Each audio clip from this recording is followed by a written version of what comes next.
Everybody, for those of you who don't know me, my name is Andrew Worth, and I thank you all for coming out tonight.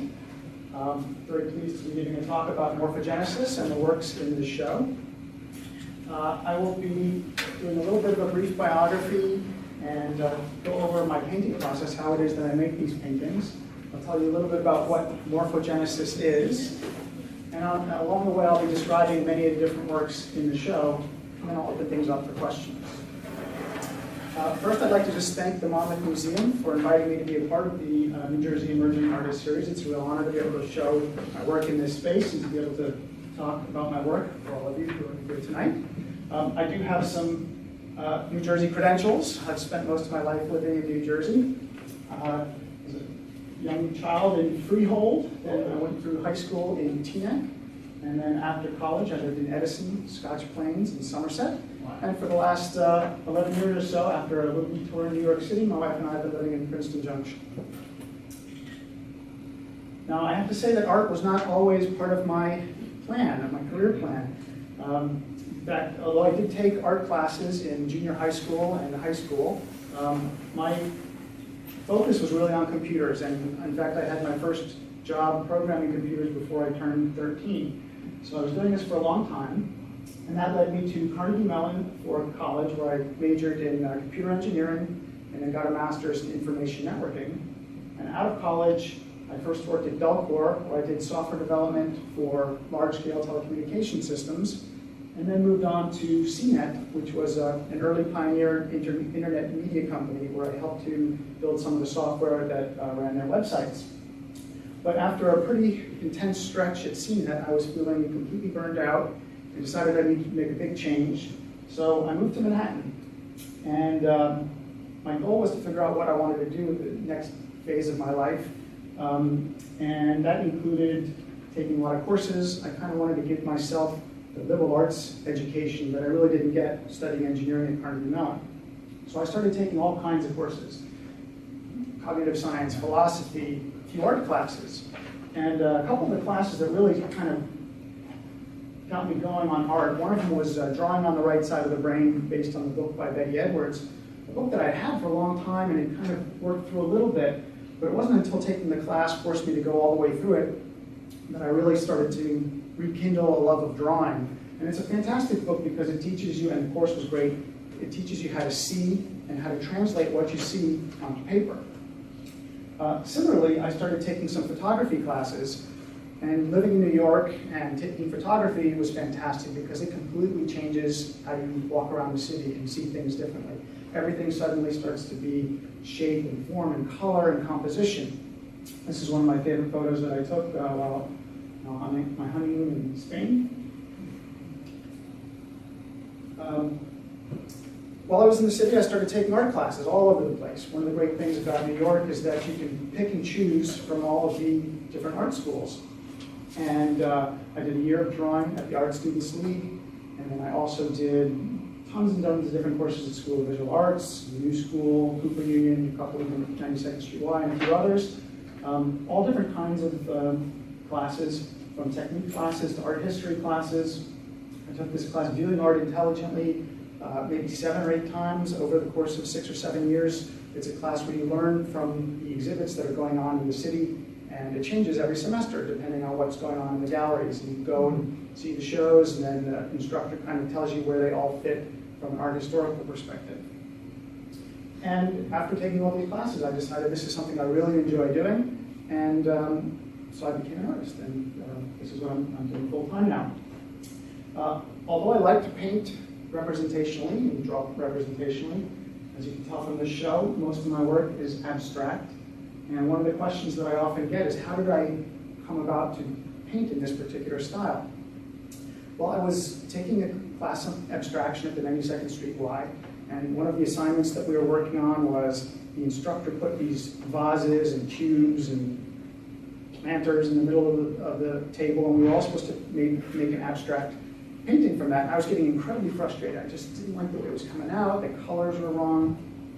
Suddenly I started to make these little marks on top of my painting, and these were marks that I had made when I was a kid drawing mazes. I used to make tons and tons of these little what I call brainiac maze drawings And I started making these marks in paint on top of what I had done underneath, and instantly there was this really interesting interaction between colors on the underpainting and the marks that I was making. Something clicked, and I decided to take that home and play with it and work on it and sort of systematize it, and then that became the style of painting that I like working with. For a while I had a difficult time explaining what kind of work I did, how to explain abstract work succinctly. I came across an article by Richard Kalina, who is an artist and art critic, and he wrote an article called The Four Corners of Painting in the Brooklyn Rail a couple years ago. And he sort of laid out a taxonomy of different kinds of painting in the contemporary art world, from representational to fully abstract. And then he broke down the abstract section into 4 quadrants, one of which perfectly described, I thought, my style of painting, called organized organic abstraction. And he describes this as, historically, this is an abstracted distillation of 1930s biomorphic Picasso and Miro. In contemporary painting, this presents itself as a form of abstraction characterized by a more distanced and grammatical approach, often borrowing elements from both geometric and gestural abstractions. So this grammatical approach is the knobs that an artist can use to twiddle to sort of reach different areas within a creative space. And the kind of knobs that I like to use are obviously these hand-painted maze-like marks of color, gradients of color. So in many of my paintings, you'll notice very subtle transitions from one color to another. Color interaction between the marks and the underpainting. These things called Purring Patterns, which I'll go into in a little bit more detail in just a bit. Every one of the paintings in this show has a form of Purring pattern in it. Symmetries and broken symmetries, not so much in this show, but a couple pieces have certain kinds of symmetries. Sometimes I'll work with tessellations, which are repeated shapes that's spaced out to fill the plane. And I'll have other mathematical kinds of concepts in some of my paintings, like fractals and self-similarity, which is the same sorts of shapes at different scales within a piece. Now, with abstract painting, you can be just about formal matters. You can have your painting be just about brushstroke and color and shape and composition, or you can have your work be in dialogue with the rest of art history. But it's also possible to have abstract art that is about something. And most of my work tends to be about the area of philosophy of mind, cognitive science, a little bit of mathematics and physics thrown in. A few of the books that are particularly influential to me are Douglas Hofstadter's Gödel, Escher, Bach, which is about how rules and mechanisms can possibly combine to create a mind or something that thinks. Daniel Dennett, a famous philosopher, book Consciousness Explained is all about how consciousness might work. And then Philosophy in the Flesh by George Lakoff and Mark Johnson is about how we think using metaphor, and has some other interesting ideas about embodiment, how the way we make sense of the world is specifically dependent upon the way we're embodied in our physical beings. This is one of many bookshelves at our home, and I'm better at acquiring them, I think, than reading, as you can see by the many bookmarks that are only halfway through many of the books. So I'd like to talk a little bit about my painting process, first starting with the studio materials and techniques. This is my studio at home, an extra bedroom at the house. As you can imagine, I'll have to apologize for the mess, sorry. But that's what the artist studios are like. On the left, you see,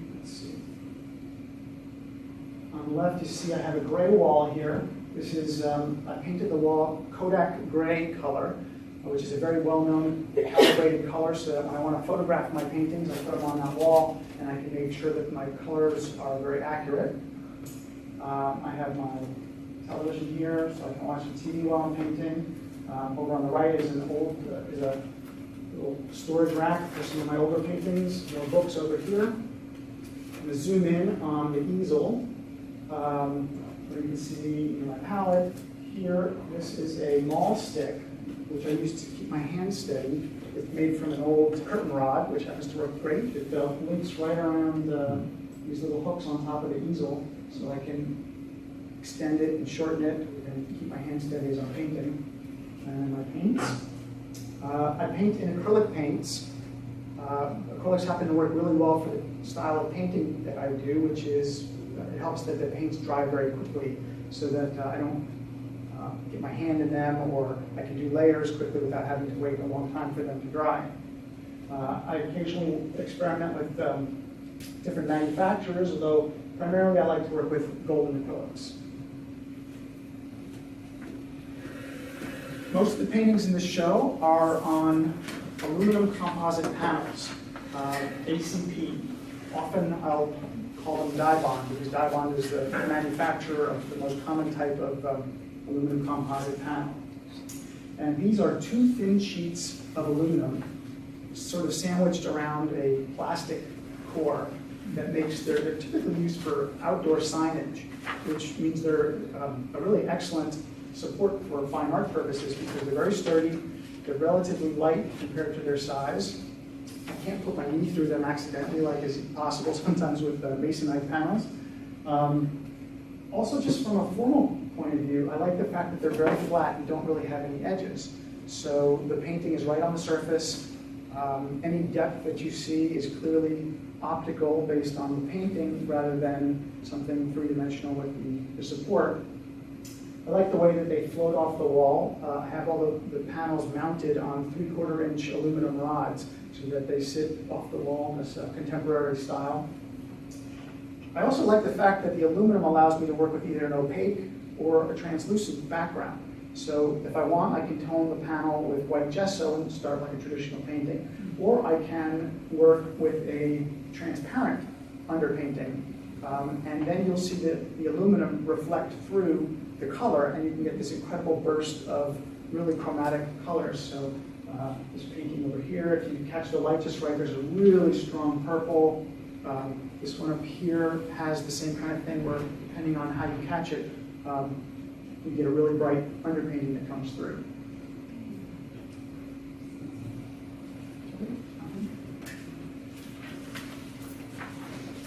So now I'd like to take you through a typical painting process for one of my paintings. This piece, Conceptual Framework, is not in this show. It's not part of the Morphogenesis series, but I happen to have some good in-process photographs of it.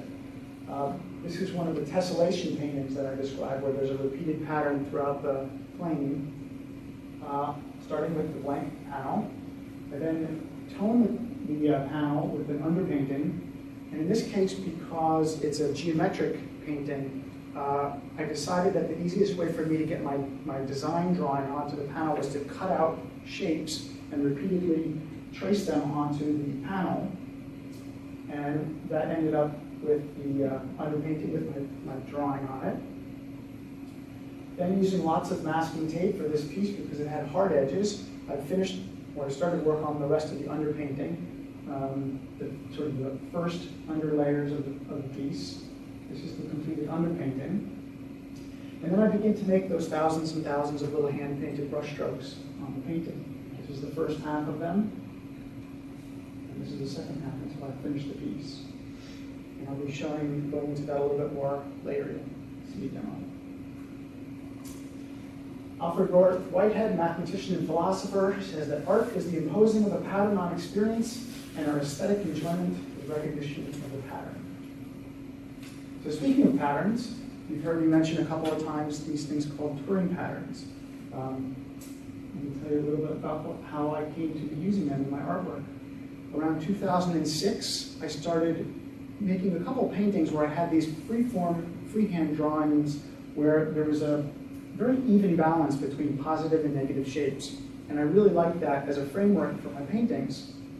But drawing them by hand, especially if you want to get complicated, is rather tricky. So I started to wonder if there was a way that I could do them on the computer and make it a lot easier for me to experiment.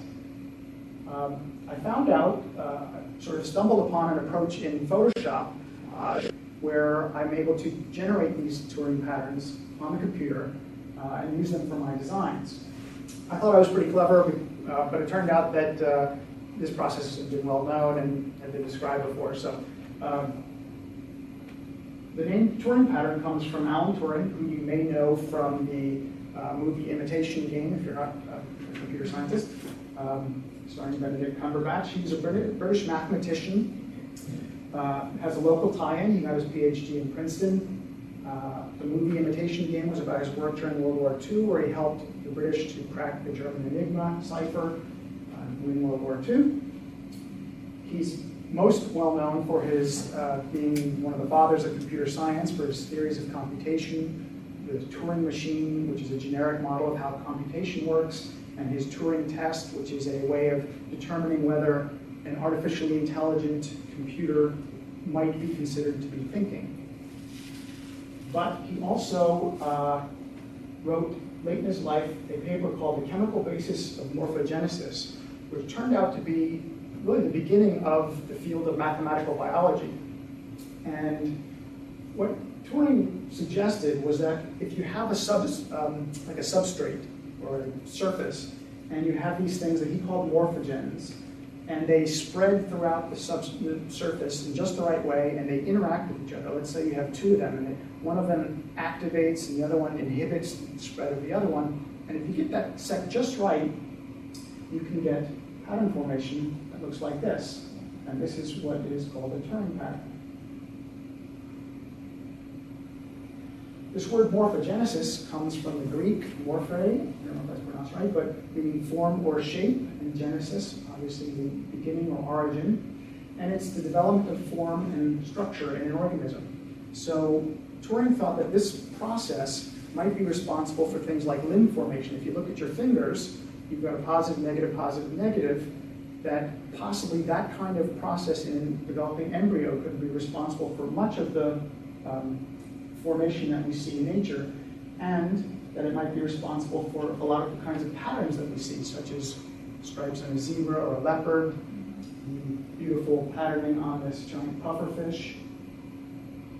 And even in human anatomy, two neuroscientists, Schiebel and Wiesel, when they were looking, actually not human, but it's probably the same in humans too, they were looking at the brain of a monkey, and they tried to map which cells in the brain were responding to signals from the right side of the visual field and which cells were responding to signals from the left side of the visual field. And if you were to map that out, you get this really interesting pattern, which looks just like a Turing pattern. I don't think it's known for sure that these patterns are formed specifically by the reaction diffusion process, but I know it's been suggested that might be part of it.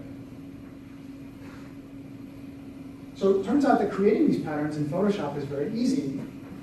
If you start with a grayscale image, let's say you just start with an image that's completely noise, random image, and you repeat the following over and over. You blur and then sharpen, and blur and sharpen, and blur and sharpen. You do that enough, if you have your pattern set, your parameters set just right, you'll end up with a Turing pattern. Those parameters will determine whether the pattern forms or not, how big or small the pattern is, and also how fast it reaches stabilization. In Photoshop, blurring and sharpening 50 or 60 times is a real drag, so you can use the macro facility in Photoshop, which they call actions, to help make that easier. So here's a demo. In Photoshop, I have a noise image, and I'm going to go to Gaussian blur, radius of 5 pixels. And then I'm going to go back and sharpen using unsharp mask. 100%, radius of 10, threshold of 0. So that's blur and sharpen. Now I have Photoshop actions. I can do blur and sharpen, blur and sharpen, blur and sharpen, blur and sharpen. Do it a bunch of times. And you can see the pattern starts to stabilize. I have another Photoshop action that's blur and sharpen times 10. And that'll make things go a little bit faster. And eventually, you've got yourself a Turing pattern.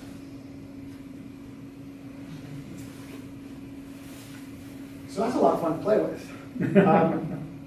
Now, if you're interested in why this happens, the math is kind of complicated, but I wrote a paper about it. And if you're interested, you can Google Turing patterns in Photoshop, or just shoot me an email. I'll be happy to send you a pointer to it. The short answer is that, well, I was taking a class online on image processing, and I recognized some of the mathematics of blurring and sharpening looked similar to what I had been reading earlier about the mathematics of Turing patterns.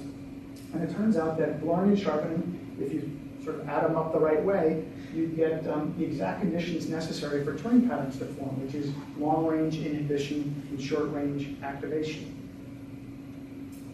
So this is a little bit of a digression. It's not really related to my show, but it's kind of fun. I found that I'm very interested in perception, and the eye is great at looking at Turing patterns when they're static, but when they move, you can see things that you might not see in a static image. So it might be hard to see if there's anything here, right? But let's see if I can get it to start. Hold on a second. Let's see. Yeah. Just do this manually. There we go.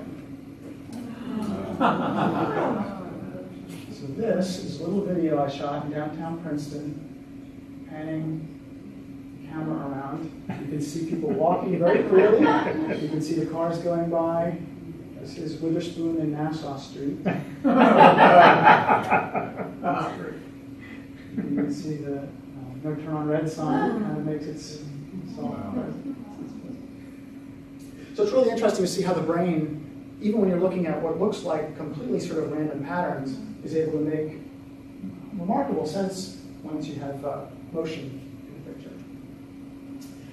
Choosing the initial seed image is very important. So this is one of those areas where the artist can have a little bit of creative license. So you may be able to determine what my initial seed image was here. This was from the Mona Lisa. I didn't actually make a painting based on this Turing pattern, but I have used famous artworks on other paintings. So the Matisse painting Plaisance was the source for this Turing pattern. It's not in this show, but I then used the similar colors from the Matisse painting in my Turing pattern in my painting. The viewers to try and determine that. It's a Michelangelo, I'll give you that much. When you're working with creating Turing patterns, depending, like I mentioned, the initial seed is important. You can start with tessellations, for instance. Those repeating patterns. In this case, I had a repeated pattern that I did a polar transformation on, so that it was sort of center-based. Everything was around the middle, and then I turned that into a Turing pattern to create this painting called Arising, which is about how thoughts and ideas occur in the mind, sort of a circular dance, things sort of fitting together, interlocking until you have something like a solid idea that bubbles up. If you start with a symmetrical pattern and grow a Turing pattern out of that, you can end up with a symmetrical or near symmetrical Turing pattern.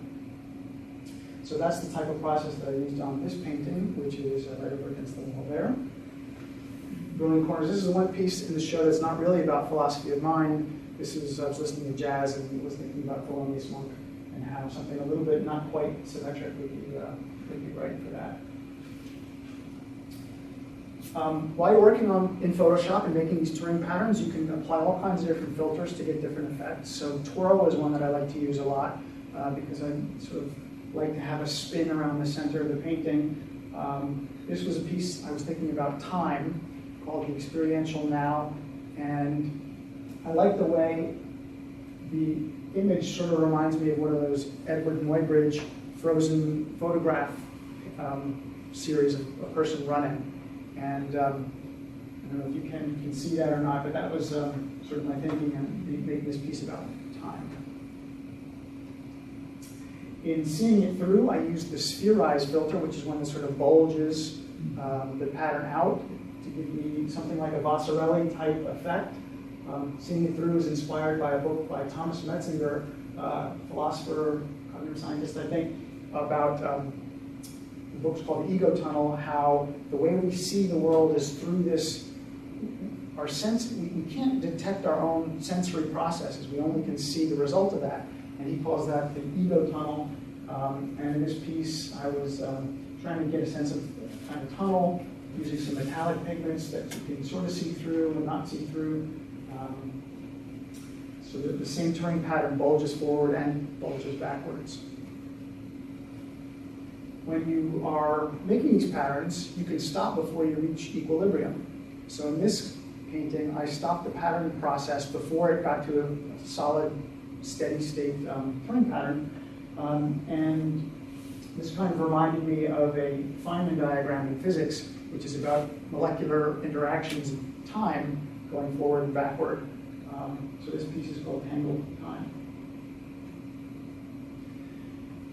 Several of the paintings in this show use a slightly different technique for creating the Turing pattern. I mentioned in my demo that I used Gaussian blur as the blur phase, but I also started using a different blur in Photoshop called diffuse, and it still produces a Turing pattern, but you kind of sense that there's a little bit of a different dynamic going on. I don't know the math of that to know exactly why it looks different, but there's more sort of figurative elements that pop out in the painting. So this was a painting about the body and feeling about the body, somatic sensation. That's that all there. Similar new painting is Introspection, where I make use of, it feels like there's an illumination in the center of the painting. And one of the metaphors that I like to use a lot in my work is that of light, and light being related to knowledge and understanding. So you see the light is a metaphor we often use to say you understand something.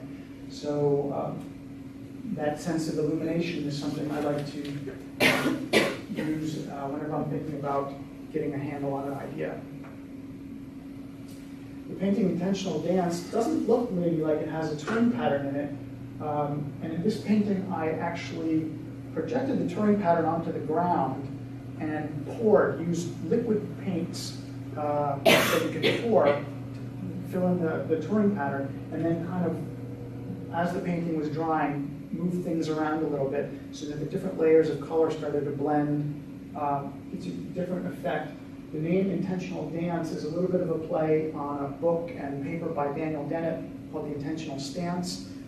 It's his theory of how we look at other agents in the world and try to rationalize about how they might make their decisions. In The Inward Turn, right here, which is a painting about introversion, I have two different layers of gradients interacting in a way that's sort of pretty clear. One of the knobs that I occasionally use in my pieces is something called chromostereopsis, which is the way that our mind makes depth out of color. So here, it may or may not come up on the screen, but most of the time, if you're looking at this on the computer, the red figure will pop forward. Although for some people, it's the reverse, which is sort of something cognitive scientists don't really know how to understand. But one of the theories for why color interactions can cause a sense of depth is that the eye focuses red differently than it focuses blue or any other color in the spectrum, and your mind puts that together as this must be something that's different distance from my eyes, and you perceive it as being depth. So one of the paintings that I use this technique is The Eye in Disguise over there, where it's particularly pronounced. And the painting also will change depending on the lighting because of some other optical effects where red starts to get darker before blue does when the light dims. So you get some interesting effects that way. This piece, the Turing pattern started with a close-up photograph of my eyes. So it's a little bit of a play on words, The Eye in Disguise. It's really about the self and the difficulty of looking inward to find what is the self. I also like the fact it's a sort of a play on words on Alan Parsons' song, The Eye in the Sky. So, I don't know if you know that song. But. And Ineffability is a painting about the idea that it's difficult to explain in words things called qualia, or the experiences that we have, the redness of red, or the qualitative sense of a pain or an emotion. Those are sort of ineffable. It's really difficult to describe those characteristics of sensation. So now I'd like to complete the painting process, part of this talk, where I will show you a video of how I make my paintings. There's a longer version on my website if you'd like to see the full one. The basic process is that I prepare the panel, paint the underpainting, which with the Turing patterns There's often a background gradient, and then the touring pattern itself painted on. And then I paint layers of marks with one or more gradients as well. So here is a aluminum composite panel. I've now painted a gradient from the center out. I've transferred the touring pattern onto the panel. I've painted the touring pattern. In this case, I think it was a constant color. How do you transfer the pattern? Use a projector in this case. And then what do you I draw? use a, you know what, let me answer that after this. So then I proceed to make thousands of these little hand-painted brush strokes of color. There's the ball stick I was telling you about. You can see my palette. I have a pre-mixed palette here. The gradient of color there was probably 17 colors. I often work with a gradient of either 17 or 33 colors, depending on the painting.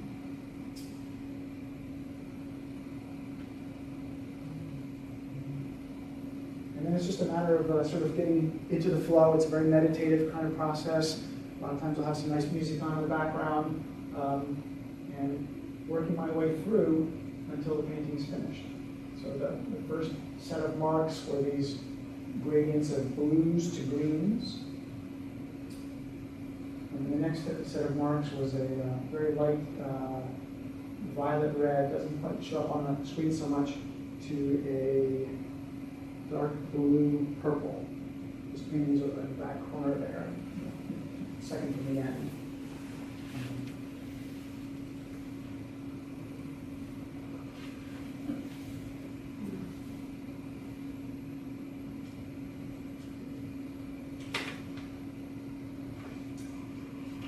Piece is called Spin. How long does that take? These paintings can take about 2 weeks or so. It's difficult to tell for sure because there's a lot of design work ahead of time, and it depends very much on the size, the larger, obviously, and how complex the underpainting is. Sometimes the underpaintings can be rather complex and take more. So, 1 to 2 weeks, depending on the size. Smaller ones can be a little bit less, and the largest ones that I've ever worked on were 4 feet by 4 feet, and they took about a month. The question you asked was, how do I transfer the Turing pattern? So I project the Turing pattern with a projector like this onto the panel, and I use a water-soluble pencil, watercolor pencil, and trace the outline of the pattern.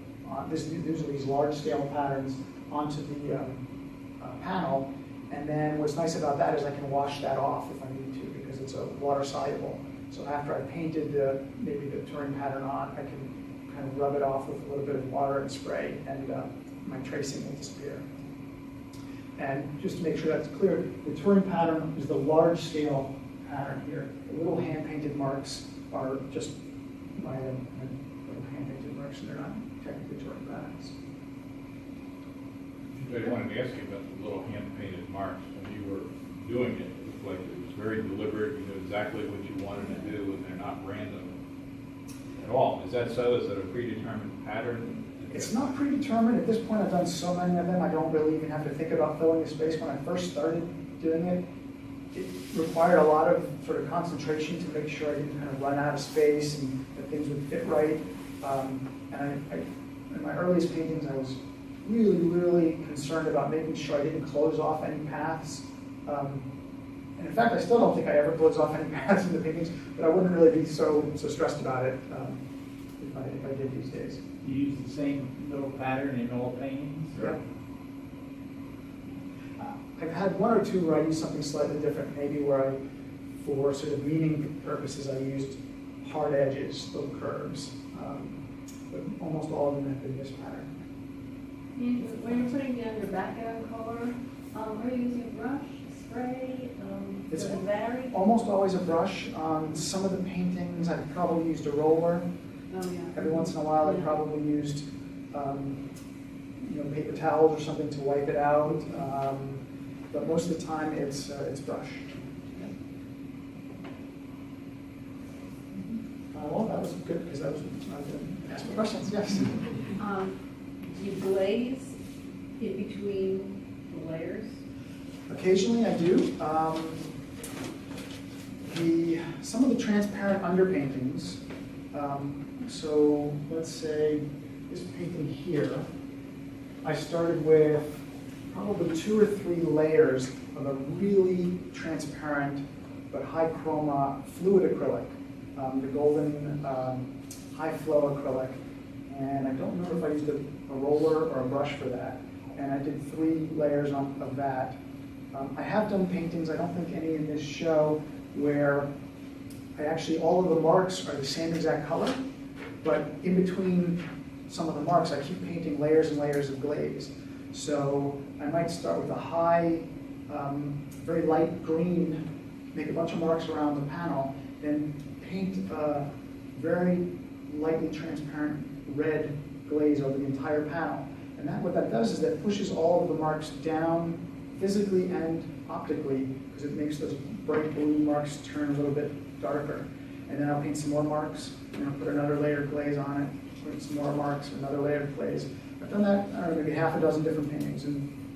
So now, I'm assuming when you say you glaze with a color, that you do it with a watered down color? I don't usually like to use watered down with the acrylic, but you might use a transparent medium and just add a little bit of color to that to kind of make it not so strong, so that it's more transparent. Like a glazing medium? Glazing medium, or medium? right, either that, or I'll mix it with golden 100, GAF 100, and water, and turn that into it makes a nice glaze that dries well and is easy to get an even brushing on. Some of the different glazing mediums will stay too thick, or they don't dry so well. So.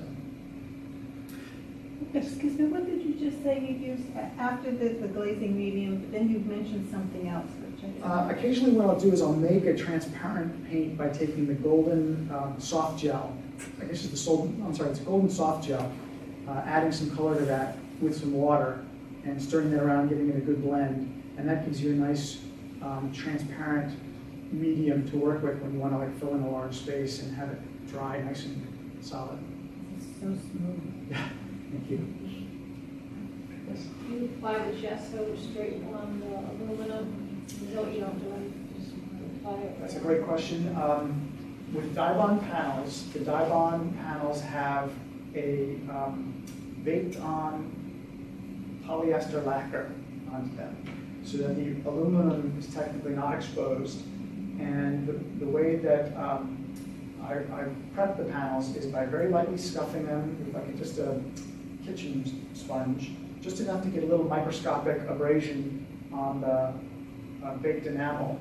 And then I have a solution of a couple different golden mediums. I think it's the matte medium, the fluid matte medium, mixed with, I think, the DAC 200, which is one that promotes adhesion to non-porous supports. And that provides, that's if I want it to be transparent. And then, so I can then, what that does is it kind of makes a really nice, receptive underpaint ground for the pigments to hold on to. And then if I wanted to, I could use gesso on top of that. You could actually just use gesso on the enamel, but I've found that this particular technique works well, and according to Golden, it gives a good permanent bond. Use one coat of gesso? It would depend. Probably would use 2 coats of gesso, yeah, for if I needed an opaque. And then you put a color on Yep. And back to the theoretical for a second. So you have this background, and then you do this Photoshop trick that's able to generate these patterns. So is there some sort of very, very, very subtle,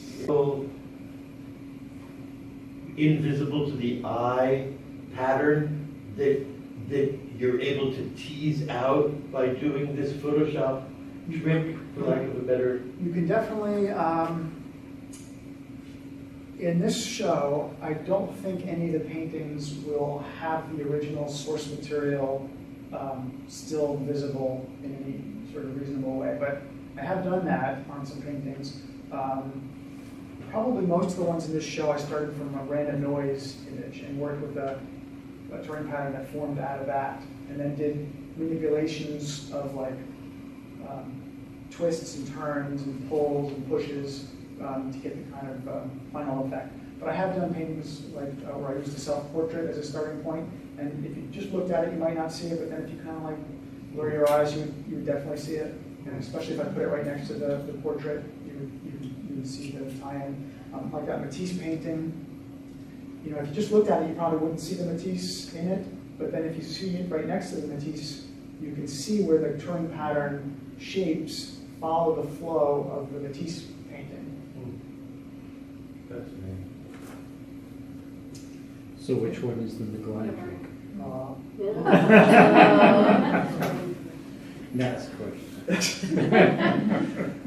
So, and there's no, I'm not sure what the question is exactly, but there's no geometric grid pattern that runs underneath these things. The pattern forms in some other way. It's mathematical. That's right. There's no grid for any of these paintings. These are all, it's a very organic kind of process that spreads things out, and then as you can see when I was doing the demo, the shapes kind of move in and out until they kind of reach sort of a tension where they hit equilibrium. Like, I want to see there as a grid pattern because I understand that. Oh.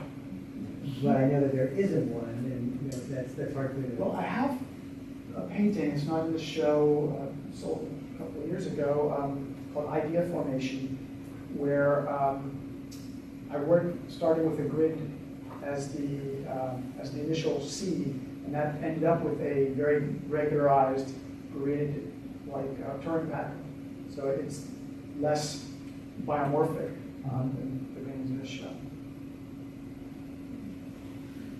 Where did you hear about the emerging artists? Or I think, when did I hear about it? I think I've known about it for several years, and then finally just decided to submit. I had to check some things out with Catherine ahead of time and make sure I was qualified. Mm-hmm. And probably also, I mean, I'm subscribed to professional artists, and I'm subscribed to various different sites that list openings, yeah. Do you miss anything about your life in IT? Not so much. Many fewer meetings, which is nice. You know, when I was starting in IT, I was doing software development, which is an incredibly creative process, and so that's actually fun and challenging. But I eventually was doing management, and then dealing with sort of HR kinds of things, and then meetings all day, and budgets and things like that, and the creativity part was missing, so I don't miss that. Do you know like where you see yourself like moving forward with this? Like you're going to continue with these types of patterns, or like go into different? I'd like to continue. The Turing patterns kind of come in and out, so I think I'm very interested in the mathematics of chaos and complexity, and those are some of the things I think I'll be working with in the next series.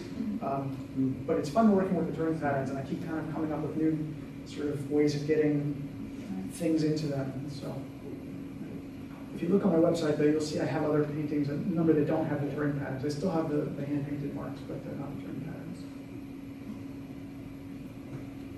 You mentioned jazz a couple of times. Have you ever felt that the music you're listening to is influencing either your design or the colors you choose?